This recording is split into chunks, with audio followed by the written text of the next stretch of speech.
अस्सलामुअलैकुम वरहमतुल्लाहि वबरकातुहू। आज हम आसान रियाजी में आगे बढ़ते हैं।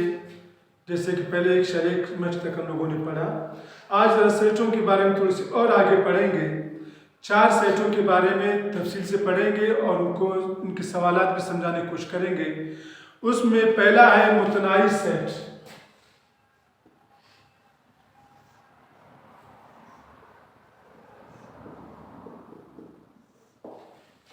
मुतनाई सेट जिसको इंग्लिश में कहते हैं फिनिट सेट।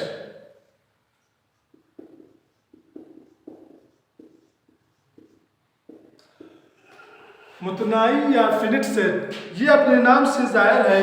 मुतनाई सेट और उस सेट को कहते हैं जिसमें अरकान की तादाद आसानी से गिनी जा सके या जिसमें अरकान की तादाद महदूद हो, मुतनाई सेट कहलाता है। मसलन हम मिसाल से बात ज़्यादा समझ में आती है, चूँकि रियाजी में मिसाल से बात समझ। एक मिसाल देते हैं, मिसाल के तौर पर हमारे साथ एक सेट है, सेट ए। इसमें अरकान है 1 2 3 4 5। जब हम इस सेट को देखते हैं, इसके अरकान को देखते हैं, तो ये गिनी जा सकती है 1 से लेकर 5 तक इसके अंदर अरकान है। जिस सेट में अरकान इतने हो वो गिनी जा सके, उस सेट को हम कहते हैं मुतनाई सेट या फिनिट सेट। एक और मिसाल ले लेते हैं, सेट बी। सेट बी बराबर है A B C D E F. इसके अंदर हम लोगों ने 6 अरकान ले ली। अब ये अरकान हम गिने जा सकते हैं, इसको गिन सकते हैं। जिसकी तादाद महदूद होगा वो सारे मुतनाई सेट कहलाएंगे। तो उम्मीद है ये बात क्लियर होगा, ये बात साफ होगी आपके सामने कि मुतनाई सेट कौन सा सेट है।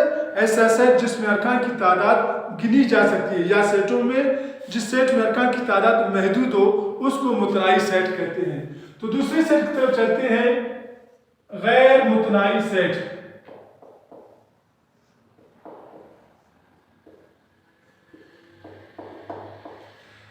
गैर मुतनाई सेट या इनफिनिट सेट।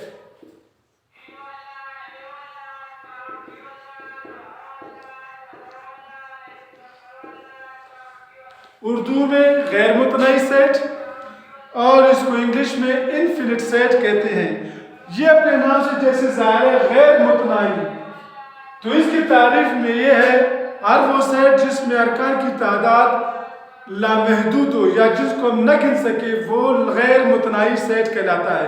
मसलन हम मिसाल से बात समझाएंगे। एक सेट हमारे साथ है, सेट ए, जिसमें अरकान कुदरती आला लिख रहे 1 2 3 4, आगे जाके डैश डैश दिया हुआ है। इसका मतलब है कि अरकान चल रहे हैं, 100 1000 लाख करोड़, ये आगे चलते जा रहे, रुक नहीं रहा, आखिर तक जा रहे। लिहाजा जिसको हम नहीं गिन सकते, जो लामहदूद हो, उसको कहते हैं गैर मुतनाई सेट। ऐसे एक और सेट ले लेते हैं, सेट बी बराबर है आसमान में सितारों का सेट। आसमान में सितारों का सेट। अब आसमान में इतने सितारे कि कोई इसको गिन नहीं सकता, इस वजह से हम इसको क्या कहते हैं, गैर मुतनाई सेट। और वो सेट जिसमें अरकान की तादाद गिनी नहीं जा सके या लामहदूद हो, उसको कहते हैं गैर मुतनाई सेट। अब चलते हैं तीसरी सेट की तरफ, खाली सेट। खाली सेट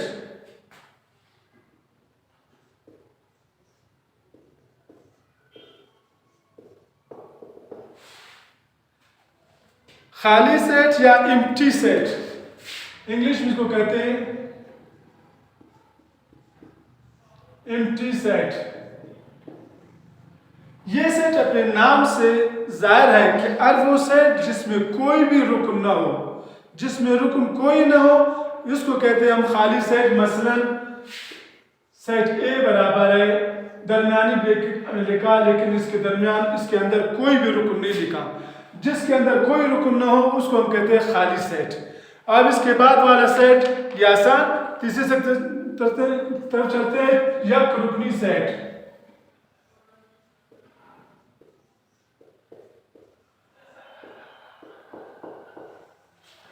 यक रुकनी सेट, इसके अंदर भी जिस सेट के अंदर सिर्फ एक रुकन हो उस सेट को हम एक रुकनी सेट कहते हैं। वो कोई भी हो सकता है, अंग्रेजी का भी एक हर्फ हो सकता है या गिनती का कोई एक जो है ना अदद हो सकता है। मसलन इसको हम में से एक सेट लेते हैं, सेट बी बराबर है 0। अब इसके अंदर 0 के मतलब तो कुछ नहीं है, लेकिन गिनती के अंदर इसका एक ताल्लुक है 0, एक रुकन है, लिहाजा ये एक रुकनी सेट कहलाता है। अगर एक हम एक और सेट भी ले ले जिसके अंदर सिर्फ एक रुकन है ए, तो ये भी एक रुकनी सेट कहलाता है। यानी हर वो सेट जिसके अंदर अरकान की तादाद एक हो उसको हम एक रुकनी सेट कहते हैं। उम्मीद रखते हैं इंशाल्लाह ये आपके लिए आसान होगा और समझ में आ गया होगा। फिर भी अगर कुछ समझ में नहीं आता तो कमेंट्स में भी कह सकते हो इंशाल्लाह।